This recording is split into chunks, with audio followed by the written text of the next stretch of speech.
So our first lesson is going to be about units and dimensions. These are a couple of very basic concepts you have to know to solve any type of engineering problem.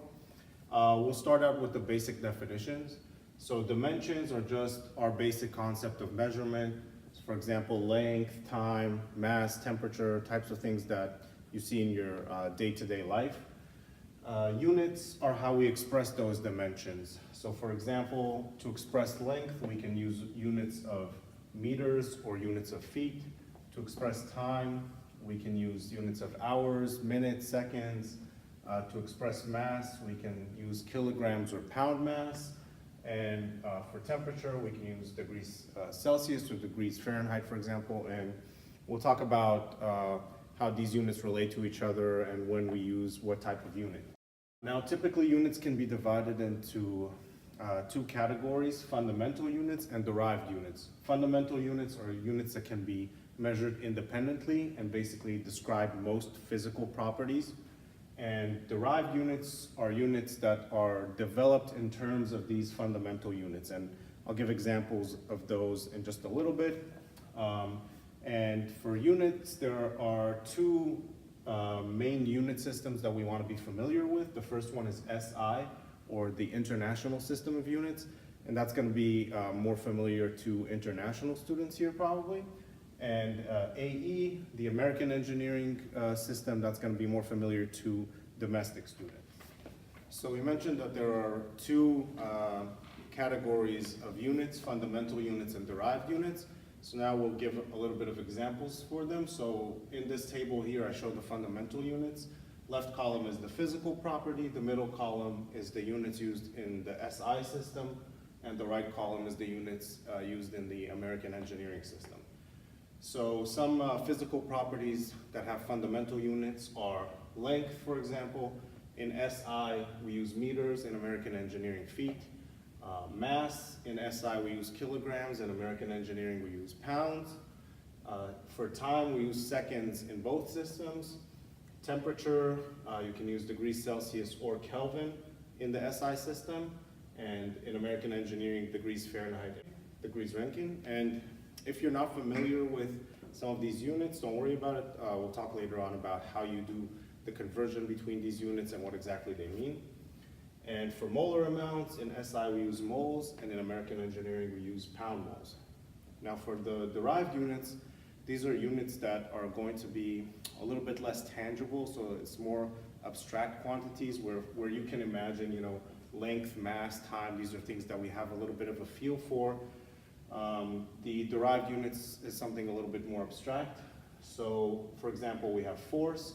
In SI, force is measured in newtons, and a newton is just 1 kilogram times meter divided by second squared. So those are the fundamental units that a newton is comprised of. In American Engineering, force is measured by pound force, and 1 pound force is 32.174 pound mass times feet divided by second squared. And we'll talk a little bit about where that 32.174 comes from a little bit later. Energy in SI is measured in joules, where a joule is a kilogram times meter squared divided by second squared. And if you look at this, you can recognize that a joule is just a newton times a meter.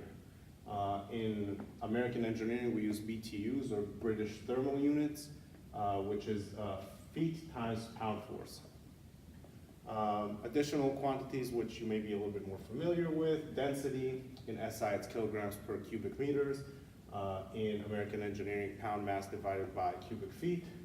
And velocity, meters per second in SI and feet per second in American Engineering.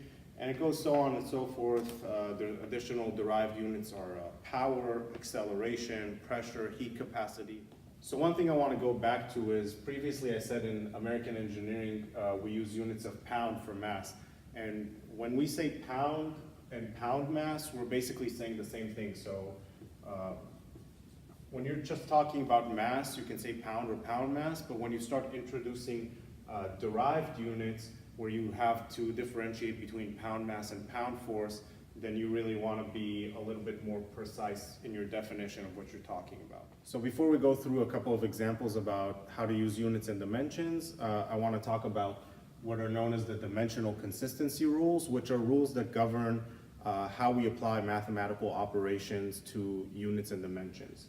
So the first thing is that quantities can be added or subtracted only if their units are the same. So you can't add mass plus time, for example. You can only add mass plus mass, and in addition to that, you can't add units from different systems. So if you have one mass given to you in kilograms and another mass given to you in pounds, you have to do the conversion to one or the other before you can add those two together. The second rule is that quantities can be multiplied or divided even if their units are different. So for example, you can take a length and divide it by time. And as we saw a little bit earlier, you're taking two fundamental units of length and time, dividing one by the other, and you're getting a derived unit of velocity, for example, in meters per second. And then the last rule is that exponents and trigonometric functions must have dimensionless arguments. So for example, exponent of x, log of x, sine of x, etc.